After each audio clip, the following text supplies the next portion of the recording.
2 weken liens die Friesland manmachtig op het ijs met moetsen en sjaal. Maar dat beeld is zo'n dit weekend compleet oors.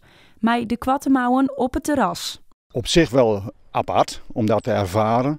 Alleen het is wel heel typisch voor het voorjaar dat je dus vooral in het voorjaar te maken hebt met dan weer eens een oostelijke stroming, dan een zuidelijke. En met die zuidelijke krijgen we natuurlijk de warmte. En dan weer eens met een noordelijke stroming. En dat is vooral in het voorjaar, maar ook in het najaar het geval dat dat nogal eens afwisselt.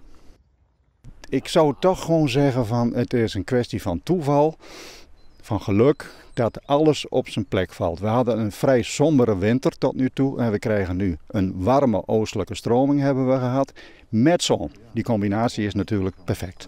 Manje is never strijker de laatste dag mij volop zinnen. En daar maakt je de meesten in Burgum volop gebruik van. Ik vind het geweldig, heerlijk. Niks te klaaien. Nee, zeker net. Bakje koffie erbij en geniet je. En nou, als dan de winterjas al in die kast dienen of? Zeker, zeker. Die hakken 4 voortruien en hopen dat het zo blijft. Oh, die kan wel op marktplaats, dacht ik, zei ik.